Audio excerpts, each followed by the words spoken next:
under the apple tree with anyone else but me.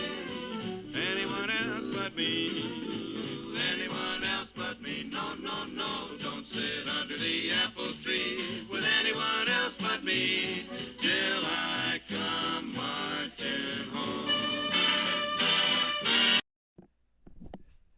In the Air Force, after the completion of an assignment, it is customary for the departing member to provide an accounting to summarize major events and accomplishments.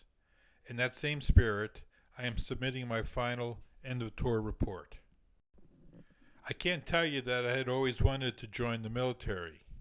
That's not necessarily true. But when it came time to join, I was certain of two things.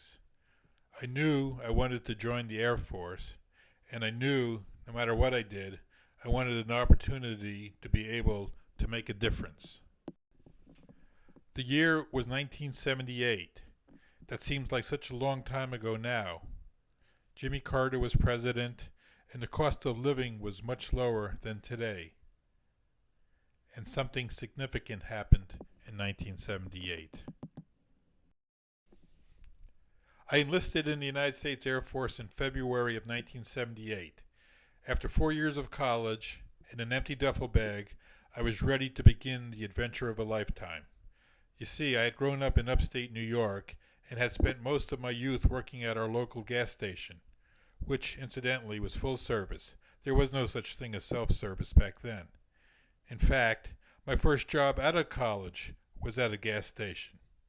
But I knew I was ready for a change, and the Air Force offered the promise of something new and something exciting. Of course, as fate would have it, my first assignment, as an airman basic, was in Duluth, Minnesota, in fuels, refueling T-33 aircraft. But the adventure had begun.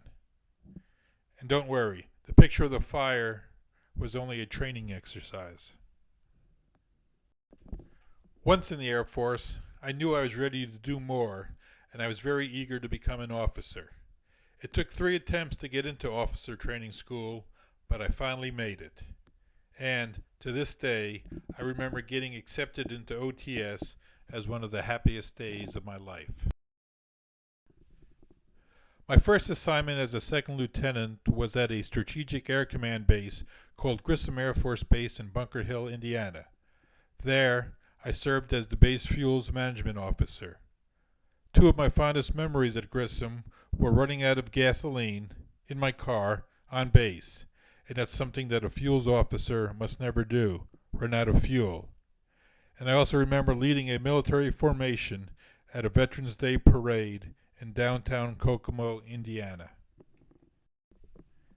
After 2 years at Grissom, I volunteered for a 1-year remote tour at Kunsan Air Base in Korea, again as the base fuels officer.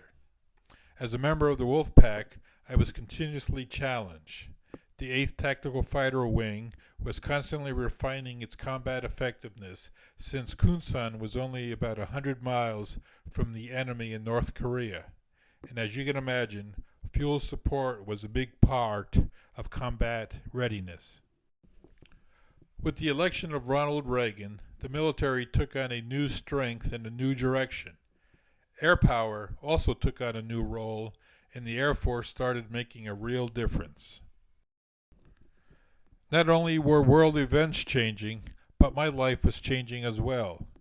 After Kunsan, I was reassigned to the Air Force Petroleum Office at Cameron Station, Virginia. Initially, this assignment was a disappointment because I originally had orders to move to Signella, Italy. However, God, with the cooperation of the Air Force, had other plans for me, and I met the love of my life, Janice, at Cameron Station, Virginia in 1983. Janice and I were married on September 22, 1985, right here at Bolling Air Force Base in Washington, D.C. It's a day that I describe as the happiest day of my life. 1 month later, Janice and I moved to San Antonio, Texas, and began a brand new chapter of our lives together. Janice and I spent 3 years at Kelly Air Force Base in San Antonio, Texas. I was assigned to the career broadening program, so I had an opportunity to work in other logistical areas such as contracting, material management, depot maintenance, and supply. It was during this assignment that I learned a lot about an air logistics center.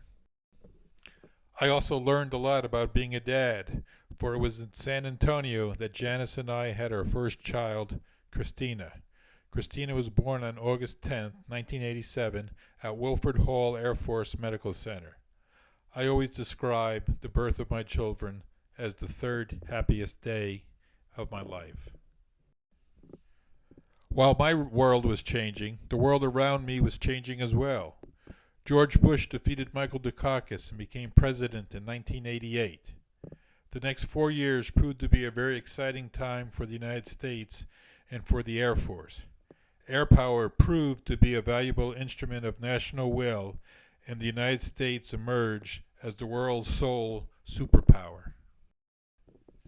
During this time, I had two assignments. One tour was at Camp Smith in Hawaii, and the other was in Oscoda, Michigan, at Wirt Smith Air Force Base, supporting B-52 bombers. Hawaii and Michigan. Talk about extremes.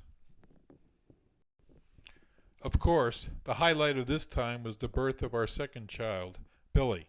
Billy was born in Honolulu, Hawaii, at Tripler Army Medical Center on February 22nd, 1989.